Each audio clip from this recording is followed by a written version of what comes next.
I was back in 2014, and at the time I owned three different businesses, and family looks at me and says, "Oh, Steve owns three businesses. He's on top of the world. He's in his late 20s. Like, it's great." And the reality was, it was anything but that. I'm not happy moment, and realized I created this reality for myself, and now it's time for me to figure out how to get out of it or change it. So it really came from that moment of, man, I'm not happy. I should be, and I'm not. Why? Here's why. You're going through the motions, you're not questioning things, you're not finding new answers, but you're also starting to become uninspired. Hi, Steve. Welcome to the show. Thanks, Mark. Appreciate you having me, man. Thank you for being here. Welcome to Peak Performance Perspective, where we help entrepreneurs master health, wealth, and relationships. I have to start out by asking, what does peak performance mean to you? I think it really comes down to showing up every day, being better than you were yesterday. And it doesn't necessarily always mean the outcome, but the actions needed to create a bigger outcome. And we know outcomes can sometimes take time to create, and we have to be patient. But I think showing up every single day with that desire to perform yourself yesterday from an actions perspective is going to be the way that I'll throw it out there right out of the gates. That sounds wonderful, and we all want to be able to do it. But almost always the demons in our mind stop us, right? We get exhausted, the minutiae of life come up. How can we go about navigating life in a way so that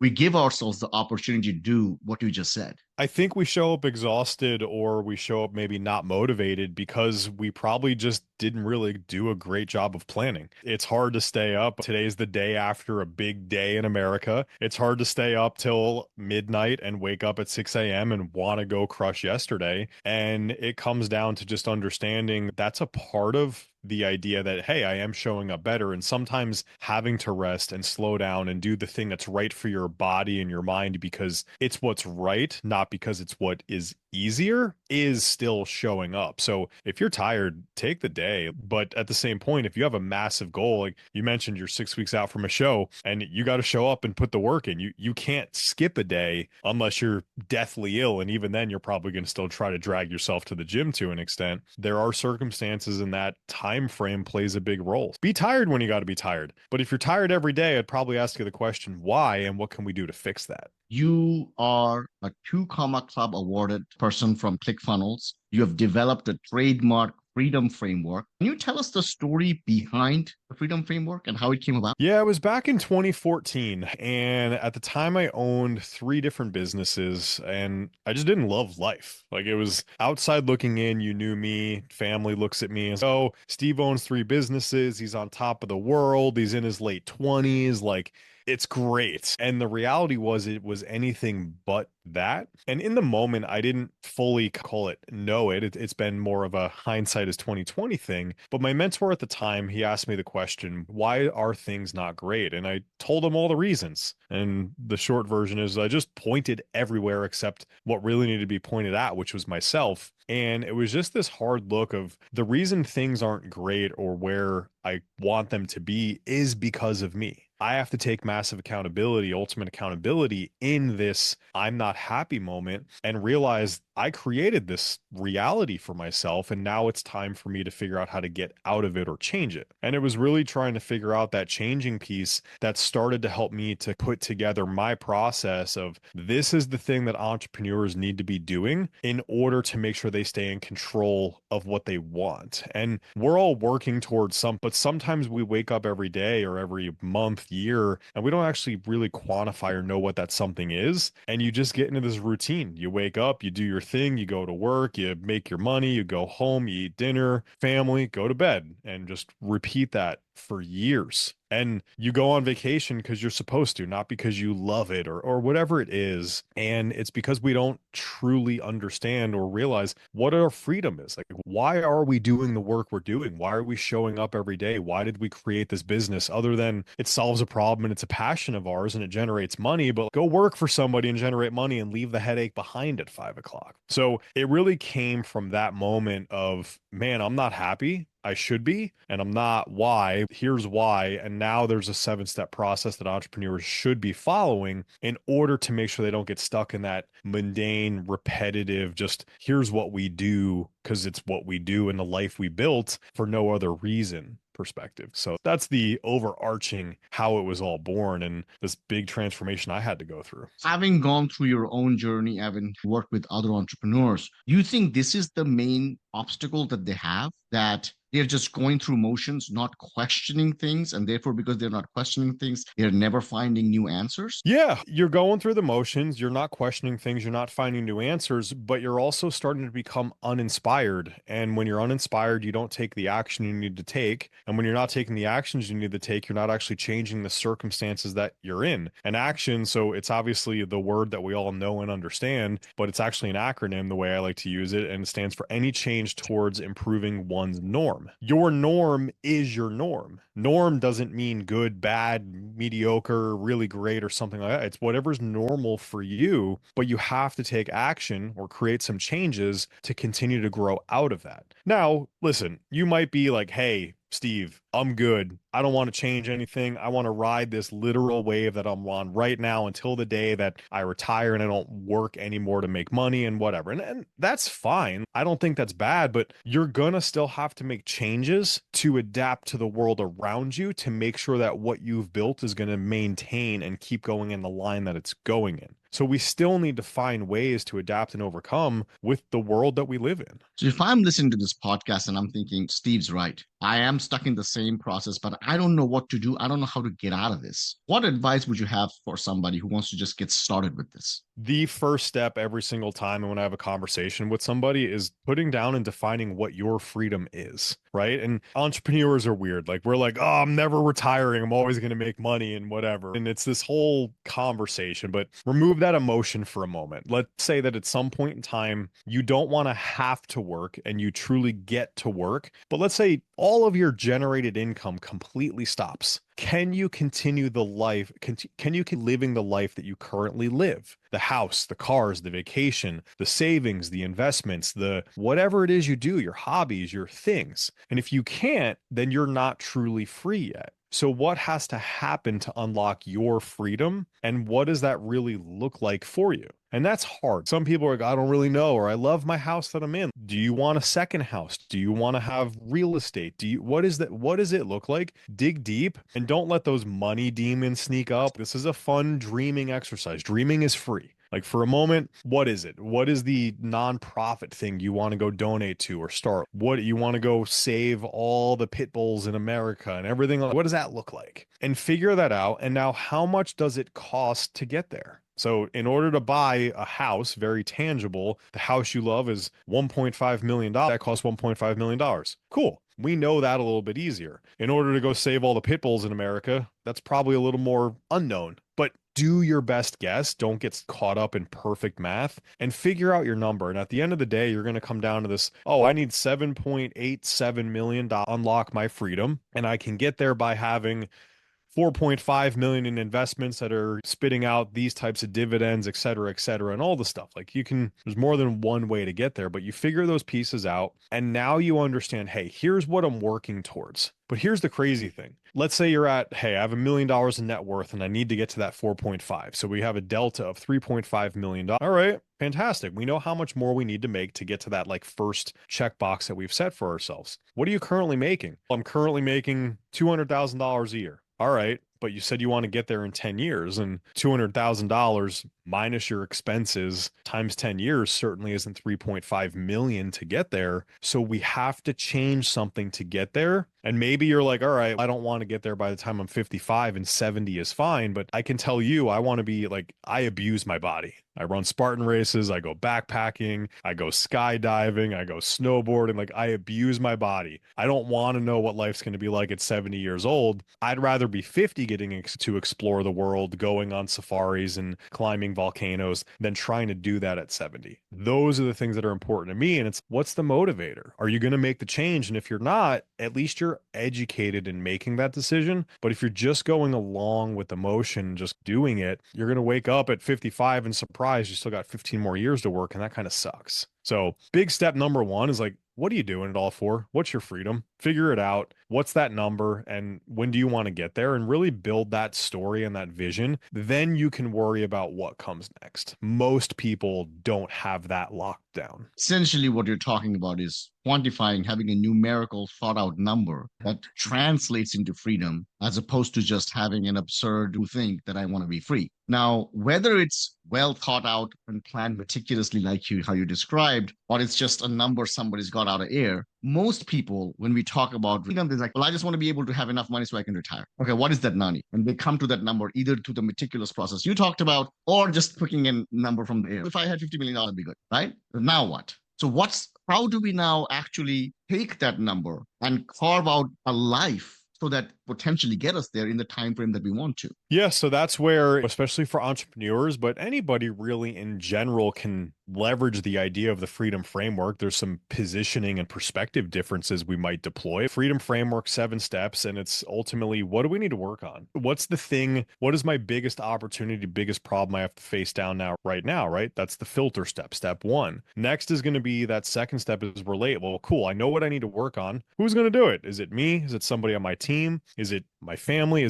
What's the thing that's happening? Maybe my financial advisor? I don't know. But depending upon the problem, you relate it to somebody who's going to focus on that. Next, we have educate. You need to learn about the problem. You need to understand the different ways to solve the problem, the different ways you can create the outcomes, and the different outcomes that are possible, right? Hey, I'm going to go learn to invest. I could lose all of my money day trading, or I can make $10,000 a day extra for working 90 minutes day trading. Cool. Those are different outcomes, right? Just that's options. Next is going to be empower. Empower whoever's leading it to actually go lead the thing. Make sure that they're doing it. Obviously trust, but verify, but just let it happen and go actually take action, because that usually doesn't happen. Step 5 is define. What does success actually look like? Now, maybe baby steps along the way. What are those waypoints that we want to get to, or end of the road? But it's really hey, if I'm going to do this thing and it's worth it, here's the outcome that I want created. In work, I'm going to hire somebody and the outcome that they're going to create is this thing, or I'm going to put a new system in, or I'm going to change my whatever, offer a new product or service. What is the outcome that's going to get created so we can measure, did we hit it or not, and why? The O is optimize. Whatever I was focusing on, can I, without buying or spending any more time or money, get more out of it? Can I get this thing to produce more? And the M is maximize. If I was to put more time and money into it, can I then get it to produce more? Obviously, pay for whatever I'm paying for, and then what we would need on top to make it viable. And those 7 steps, if you put them on repeat and you focus on the thing and you fix the thing, very quickly you could see problems where every 2 to 3 weeks, I have a new pretty big impactful problem that I'm running through the step. Maybe I didn't get to the end of the first problem, but it's in motion and I'm hands off, and now I can start working on my next problem. And if you keep solving problems or opportunities in your life, in your business, and whatever, you don't have an option but to grow and move in the direction you're hoping to move in. You managed 7 extremely successful health and wellness businesses across 6 different states. And over the years, you have invented and reinvented yourself, exited, pivoted, so much experience. Makes sense as a result of all of these learnings. The freedom framework is the distilled knowledge that you have from all of that. Can you tell us a real life scenario, like something that was happening in life, something that was happening in business, where you used some of these principles to go over an obstacle that seemed like it was maneuverable? Yeah, in 2017, I would say was probably one of the biggest ones. And you led off with the fact that I have a 2 Comma Club award, but this was actually the start of my journey to get a 2 Comma Club award. In early 2017, shortly after the 2016 elections, there was a company, Cambridge Analytica. There was a big scandal in Facebook and the advertising. And overnight, the advertising agencies, for at the time it was 16 locations, they all shut their doors, it was one agency that did advertising for all 16 of my businesses. And literally I woke up to an email and it came in and I got it 16 times in my main box. It said, due to recent updates in Facebook advertising policies, et cetera, we will be closing business. We will be refunding you any prorated amount of money that we have not used in terms of your retainer. So it wasn't we'll do it to the end of the month. We'll do it till it's, hey, bye.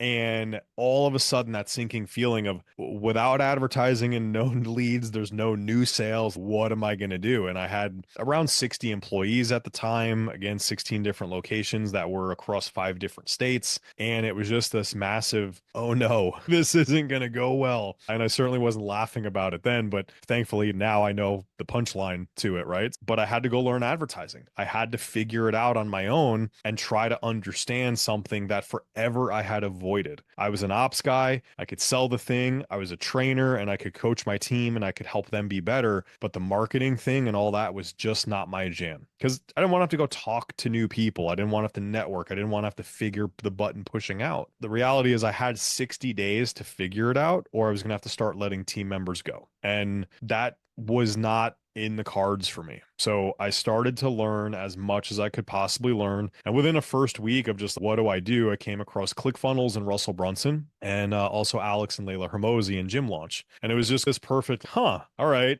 here's this thing. They teach you to do the advertising thing. And literally it's a step-by-step course on how to just go and do and figure it out and learn. So I just listened and I didn't try to learn and I just did it. I just dove in and I just did it. And in 2 weeks, I had advertising campaigns with landing pages and like automations all set up. And this whole Zapier thing was going on. And I was like, it was so cool at the time. And now I'm just like amateur. But back then, it was literally saved the livelihood of a lot of people in my businesses. That turned into me now learning to love marketing. And instead of just doing the button pushing, I now actually wanted to go and learn and understand some of the marketing principles at play, where even a twist on how you say certain words on your offer matters so much to how somebody's going to read or attach themselves to the thing that you're trying to sell. It's just like that became a big game for me to start to learn and figure out. So I transferred those skills out of, man, it's not going to go well to, cool, I'm now in control and I can do so much stuff and solve these problems where I can go back like, all right, here's my marketing funnel. Here's my ad, my funnel, my landing page, my form. What's my biggest opportunity? What do I take action on? Let me learn about it. Let me educate. Let me empower. What does success look? Do that. Okay, cool. My marketing funnel got bigger and more complex. Where's my biggest opportunity? And I repeated that process time and time again till I was then able to sell on a single online funnel over $1 million in revenue. And it was a simple process of what's the most broken thing in this funnel? Because there's always a broken thing in our marketing funnel. It's just every business owner knows that. And so I ended up getting my 2 Comma Club award in 2020. It led to me opening a brand new location and beating the record that the franchise had set, which was a big stepping stone for me in my coaching career.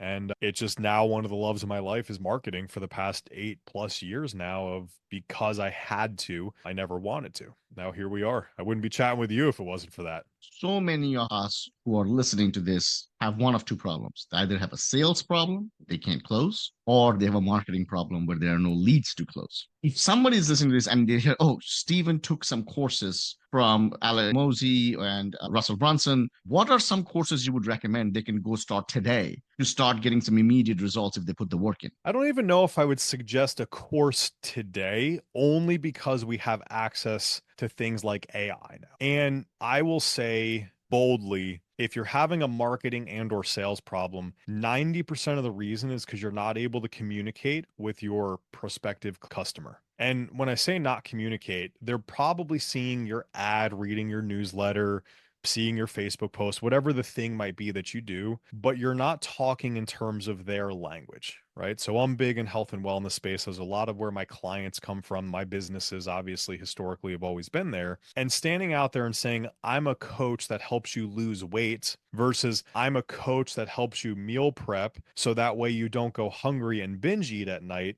is two completely different messages to two completely different people. So if I know I binge eat, and by the way, like people who are fit, yes, we all that are in shape have body dysmorphia to an extent because we weren't always in shape and everything there. Call it a spade. Like you don't have to tell a person who's got to lose weight that they have to lose weight. You don't have to tell a person who's binge eats that they need to stop binge eating. Like they know it. They're just ashamed of it. So you don't have to sit here and say those things. What we actually have to do is address the micro problem that they believe is getting in their way of achieving the success that they want. And we tend to now be nerds in these things. Like, again, we were chatting as, hey, I got to spend 2 hours on the stair mill yesterday. There's never going to be an ad to somebody who wants to lose weight that's going to make sense about talking about 2 hours on a stair mill. It's just not going to happen. And think about somebody who is overweight. 2 hours on a stair mill is torture because that's painful. Like body weight squats are painful for somebody who's got to lose a lot of weight. So understanding those things that we probably forgot before we became like before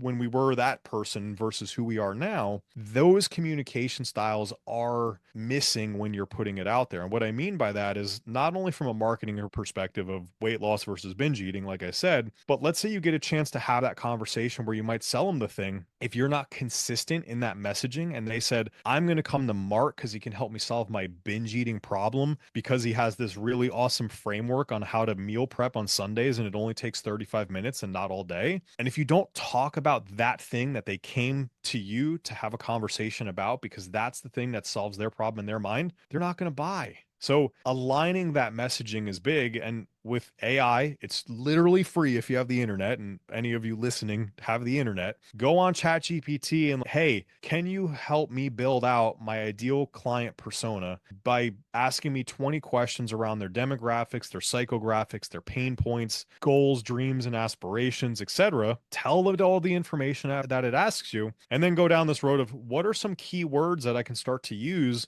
with this person, and what are the micro problems that they face. When there's some depth to it and everything, but I would just start there. If you tactically need to learn how to build a landing page and put Facebook ads up and all of those pieces, ClickFunnels always serve me. ClickFunnels knows they are not going to keep you as a customer if they don't educate you. They educate you for free. Sign up for a $197 a month ClickFunnels account and go through the onboarding stuff because it will help. Those are the tactical push button things, but software companies today do a really good job of educating you. Go to ClickFunnels. Are they cheapest? Absolutely not. Are they the best? I don't know, but I've been with them for 8 years and it doesn't suck at this point in time. That's just who I would say. If you want to go learn Facebook ads, Facebook wants you to give them your money. They will teach you how to make sure you give them your money. And on top of it, they want you to be successful so you give them more of your money. So they will teach you the things to do so that way you can be as successful as possible, all of which comes down to the button pushing. But the words you use matter more than pushing the right buttons and making sure things look and work perfectly. You brought up a great point, which is that before attacking the tactics or spending more and more money on new tools,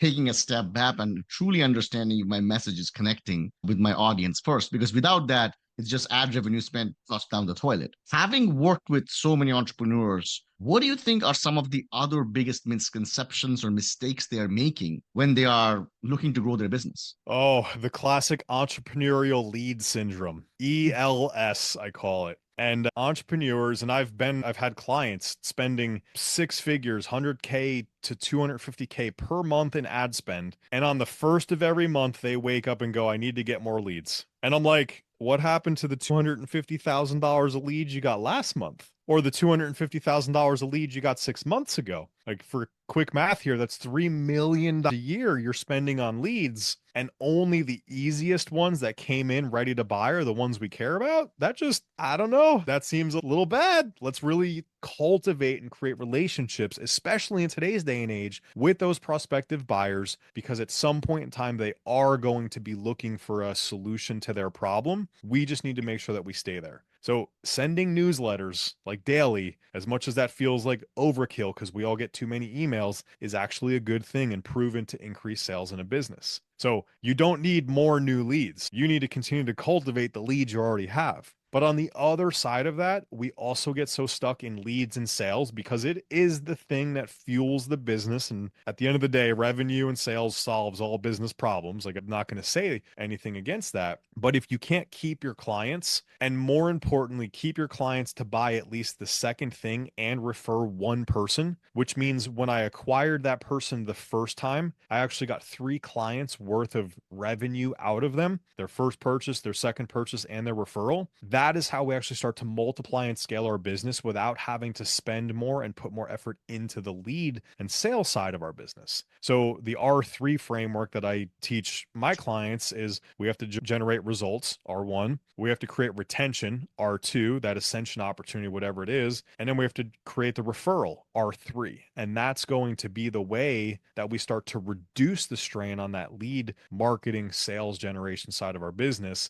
But we all get so stuck on just, I need more leads. And it's, you have enough leads and you have clients. Like those two things you need to focus on. So many people forget that. If I'm looking to start a business today, and let's say I've done the due diligence, I actually know what I'm selling and who I'm selling to. Do you think it's a better idea to start out with organic marketing, going into Facebook groups and DMing people? Or do you think it's better to just invest the money, get into Facebook ads, and run some funnels? It depends on your budget. In today's social media world, you need to have some organic content out there no matter what. So check the box and get it done. If you have the budget and the means to get advertising out there, it is proven, and these companies want you to spend money. It's how they make money, by you spending money with them. You will get in front of multiple more people by doing advertising. And I just did a simple test on YouTube, starting a YouTube channel just to learn the journey. It's something I've never done before. 25 videos, and like any video without a higher up, well-known guest and everything like that, I'm getting 40 to 50 views on. And I was getting, in 3 months, I got like just better than 1 subscriber a day. All right, cool. That's my metrics. And it feels like I'm losing, but hey, it's part of the journey. Let me go spend 50 bucks on advertising. And I did $50 on advertising. And literally I'm now getting 60 subscribers per day on $50. It's costing me about 21 cents per new subscriber to the channel. Now, I don't know quality or any of those pieces. Has not been enough time, so there's a lot of context there. But the point of it is more so, for $1, I'm getting 5 subscribers. Or I can sit here and completely spend time and effort and energy recording, editing, manipulate all the things to go get those 5 subscribers in 5 days. So the money will get you there way faster.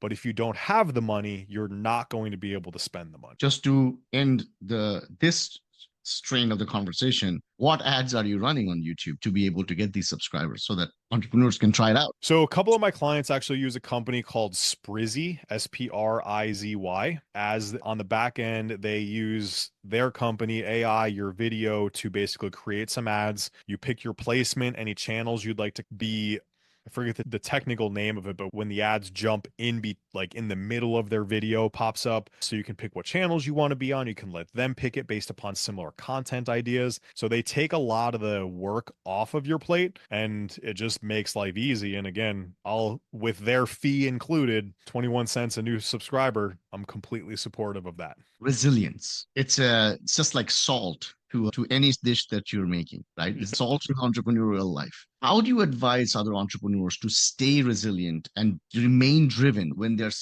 facing setbacks and unexpected challenges? Because you went through like a crazy situation, right? With waking up with the inbox and everybody saying, hey, we are not doing this anymore, and getting refunds and all that stuff. What was your mindset? What were the tools that you were utilizing other than just brute force to remain in that space of mind? For me, failure is not really an option. And it's one of those things, like it's kind of cliche when we hear it sometimes, but if you truly go into a situation that failure isn't an option, you have no option but to either win or learn. And we've all seen the fun memes and everything like that on social media, and you're not losing, you're learning, like all those pieces. But that stuff is real. And if there's one thing that I know in life with an absolute, it's that I don't know everything, but I will figure it out. And in today's world, like I wish I had AI in 2017 to learn all this stuff, because boy, would that have helped. But as a business owner, you should have your $20 a month assistant that can help you do a lot of these things, or at least point you in the right direction. But you're either going to lose and get upset and let that pull you down, or you're going to learn, walk away, lick your wounds, do what you got to do to mentally heal. And that might be go throw some weights around at the gym. Maybe it's go for a walk around the block. Maybe it is you have to take a day off. Maybe whatever it might be, don't do anything destructive, or I wouldn't advise on that. That's a part of the journey, but you have to show up. And the reason you have to show up has to be deep rooted.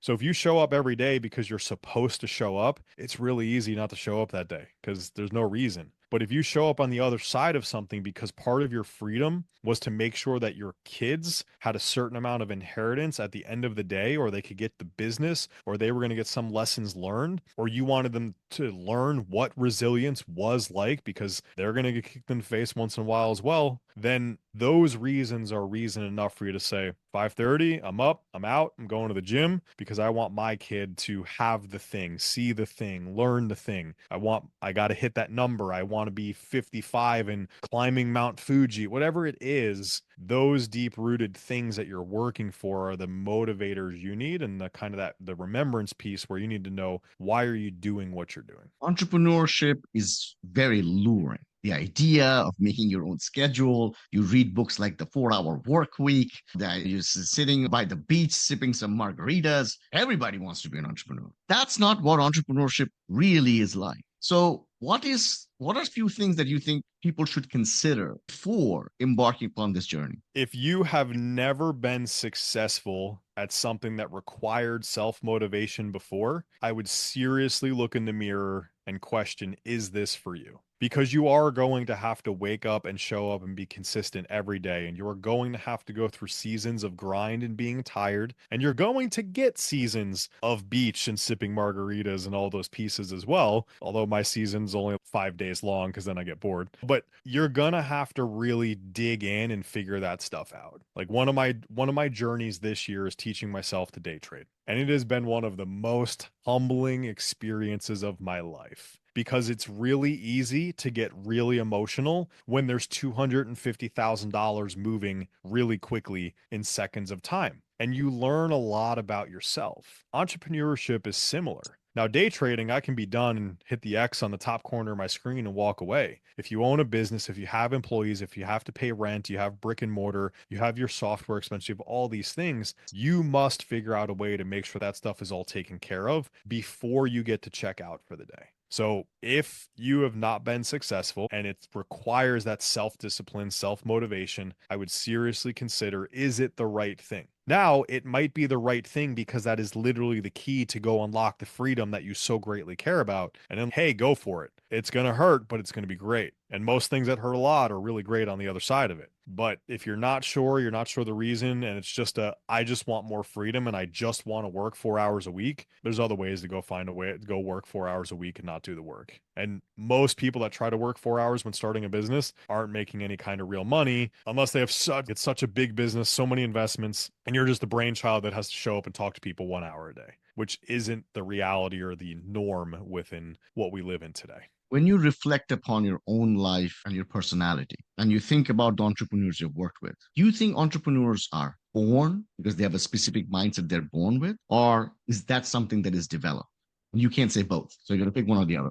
I'm going to say both, but I'm going to give you reasons why. And the reason why is I would say I'm actually a combination of the two. I definitely grew up poor in all of these pieces, but for as long as I was been alive, my father's always owned his own business. So I've always seen him, who literally only takes a week of vacation off a year plus holidays, work. But I wouldn't say he's definitely not like rich or wealthy or anything, but he's always been comfortable, good, and he can pay for and do whatever he wants whenever he wants, and it's never a thing. He won't retire early, but he's good. So I always saw that, and it was always one of those things. And I started my first business when I was in high school, mowing lawns, and it was just one of those like, all right, I'm going to go make money and start my own business. But I think the other side of it for me, and the reason I say both, is growing up poor, living on food stamps. One thing I never wanted to ever have to do again was be in a grocery store and can I buy this thing, or question, should I buy the name brand or the store brand, or I can't afford a car payment or stuff like that. And for me, that ultimate version of freedom is being able to go and tinker and learn and solve new problems every single day because I know where I never want to be. And even more powerful, I know where I want to be.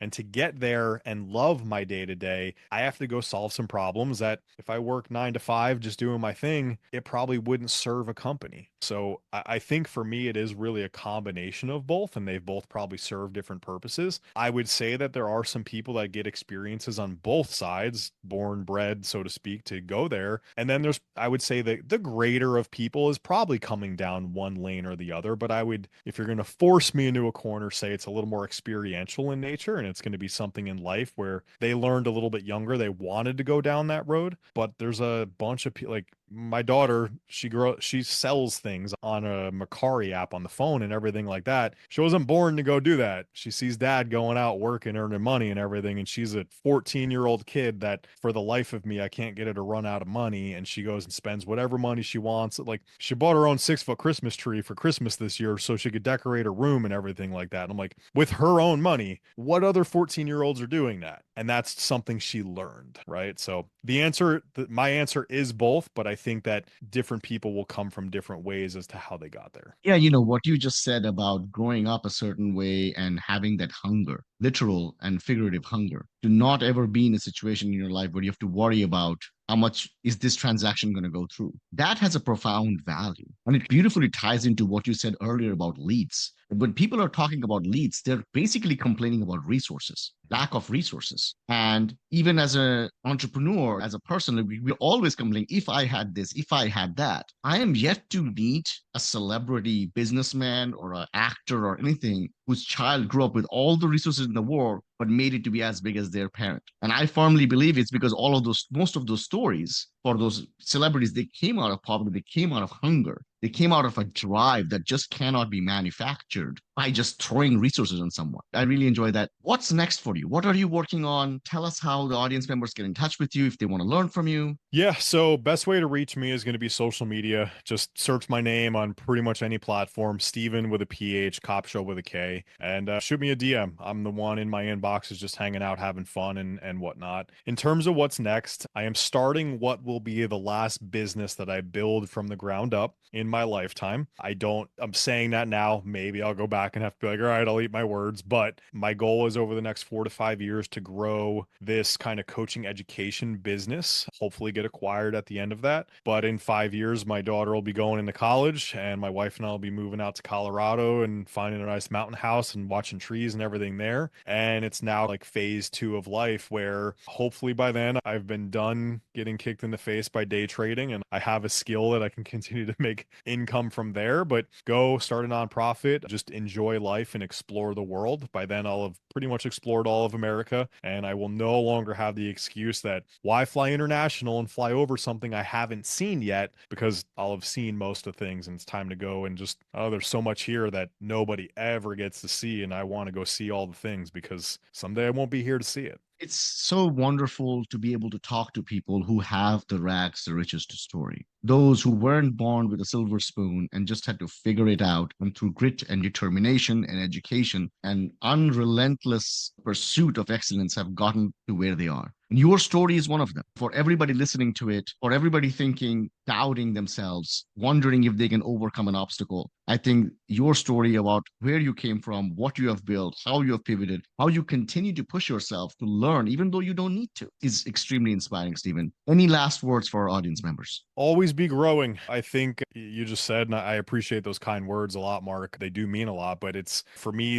even though I don't need to, I actually would say and argue it's the opposite, that I do need to continue to grow because that's what excites me. I love getting to share something I learned with somebody and go down and talk to my wife, tell my daughter, any of my business partners, any of my friends, hey, here's this new thing. It's cool, whatever it is. And sometimes they'll roll the eyes, oh God, here's another thing. But other times, oh, cool. Can you tell me more about that? And those moments where I can be somebody that like found this thing and help turn somebody else onto a thing that helps improve their life, those are the things that I live for. And like you've heard me mention day trading a couple of times, and I met one of the most amazing humans last year. He turned me on to day trading, and I'm like, all right, yeah, no, I can go learn this thing. Just gotta learn patterns and numbers. How hard could it be? But it's learning and it's diving in and it's really committing time and effort and energy to be better there and strive for that. And next on my list is I want to teach myself to play a piano because the only instrument I know is drums, and there's no random drum set sitting in the middle of the airport, but there is a piano there. And I just want to be that guy one day that sits down and can play some music. I don't care if anybody listens, but I want to be able to create something nice out of that thing. So the piano will be 2025's journey.